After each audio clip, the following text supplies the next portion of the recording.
Hello, this is your professor, Dr. Eric Mortensen speaking. I just wanted to pop in to say a few things about this paper cycle. So I had a chance to look at everybody's papers. I think everybody's on target, but there's still room for improvement. So I just want to kind of help out and kind of talk about some of the general issues I was seeing. And again, not everybody has all of these problems, but take a look at your in-text comments and the as well as the sort of summary comments I've provided you. And if you're having these kinds of problems, then going forward, certainly for the revision, but for the rest of the semester, you should be paying attention to these. All right. Now, first of all, be aware that the revision process we see as a fundamental process. By that I mean when you make your revision, it's not just a case of making a few small changes where I indicated it and then resubmitting it. I mean, the idea is to really engage the paper, reread it, think about it, and really rework it, right, so that you have a better draft. That's the idea. So be sure to basically take the revision process seriously. Otherwise, your grade's gonna sort of suffer as a consequence. Okay, a couple things I've got. One is this title. I've kind of pushing for this title. I talked about this in the last video announcement as well. So I think everyone's doing better on that. But realize, titling it, the title of the article is better than no title. But still, I mean, that's a lot of people just put the title of the article they were working on. That's not really helpful. I mean, it's not really your title. It's someone else's title, right? So again, try to find. It's hard. I understand that. I'm not asking for perfection, but do try to find a title that's going to give a reader a sense of where the paper is going, and also try to get their attention. Right, that's ideal. So be trying for that. Okay, the other thing is the thesis statement. Everybody needs a thesis statement. The paper needs a thesis statement, and a lot of papers I was finding didn't really have one, or the writer was kind of came to one as the paper went on, and that's okay for the draft in a sense because you can work on it. But for the final paper, the thesis, the standard place to put it obviously is the last sentence of the intro paragraph, but certainly it should come a bit early. That's to guide the reader, so they know what's coming, and that means they can follow your argument better, thus making your argument more persuasive. It's also for you as the writer, so that if you have a strong thesis at the beginning, then you kind of know where you're going as you're writing, and you can check, and you should check every body paragraph.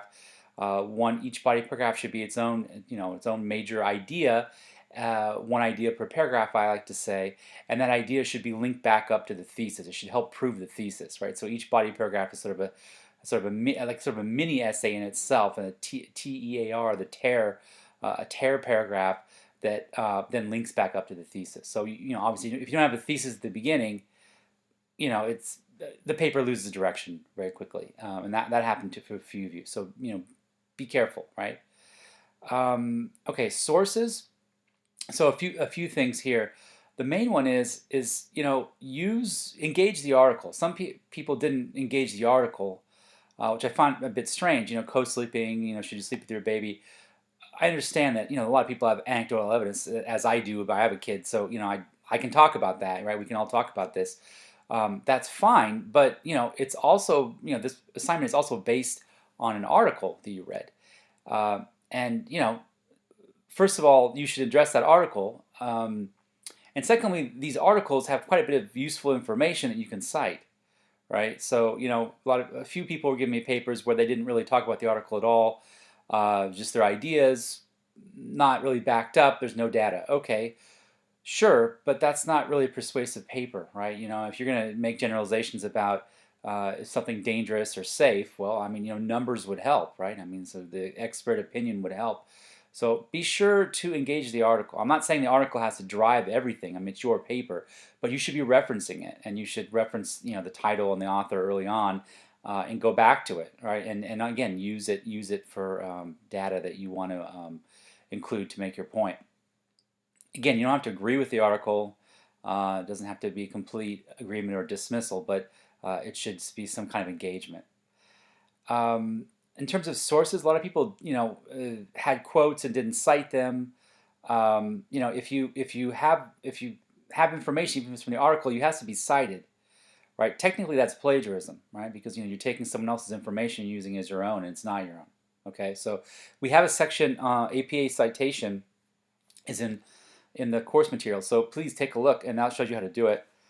Uh, Now, if you have quotes, a few people, had quotes but didn't introduce them, and that's, it's not technically wrong, I guess, but it doesn't really help the reader. I mean, the idea is if you're going to introduce a quote, you should set it up, according to this person, according to that person in this text, in this study, something like that, comma, and then you go on to actually say, introduce the quote that you're quoting. That gives the reader a sense of, first of all, where this information is coming from. If you have just a quotation stuck in your body paragraph, I especially if you don't cite it, I have no idea where it's coming from. It's just there. But more importantly, it allows you as the writer to kind of push the reader, or nudge the reader into the direction that you want them to go, right? So you're providing this information ideally as part of your, proof for your thesis. So it's best to set that up in such a way that, they see that connection, right? And now you're going to have an analysis too. So I'm not saying, you need to analyze the quote. Don't just quote and then leave it. You have to talk about it and link it to your thesis. But the introduction of the quote is helpful in terms of that gives the reader a sense of, what you're doing with this material. Yeah, make sure your points and analysis, your evidence and your analysis relates back to your thesis. Again, a lot of people, I think, kind of let the facts speak for themselves. The facts don't speak in this class. The facts don't speak for themselves. I mean, they have to be analyzed, right? So that analysis has to kind of take into account the thesis, right? This is all moving towards proving the thesis. So again, make sure that you have an analysis. Don't end on a huge quote. Don't end on a huge block quote, right? If you're giving this reader information, link it back to the thesis through your analysis so that it makes sense, right? Yeah, I think that's about it. Conclusions, introductions, I thought were pretty good. A few of you didn't really have a conclusion, or you had a really long final paragraph that kind of had conclusion material.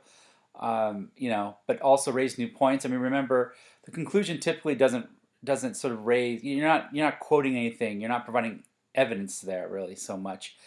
It's a space for you to kind of wrap things up and give the reader a larger context. Why did we read this paper? Why is this important? Why should I care? That's what the conclusion's for. It doesn't have to be very long. 3, 4. It's not just 3 or 4 sentences would be enough. But the reader needs some kind of bring it all back together. So. And again, this is a chance for you as the writer to kind of say, hey, this is what we talked about. These are the points I'm making. This is why it matters. And the reader can end on that. They get it. It helps them get it. All right, well, that's probably enough. Again, you have the in-text comments. You have the summary comments. Good luck with the revisions. Everyone's on track and do well. But it's going to take a little bit of work, right? For some more than others. You need to kind of sit down and really engage the next draft. Don't fix things that are working, but if you're having problems, you need to. Sometimes it's going to require fundamental change, and you got to be willing to make that. It takes a bit of time, but again, the final draft's worth quite a few points. It's a 100-point assignment, so it's important. Take a look at my comments. Make sure you address them. Make sure you're addressing the prompt, and yeah, best of luck. Look forward to reading your final papers. Thanks.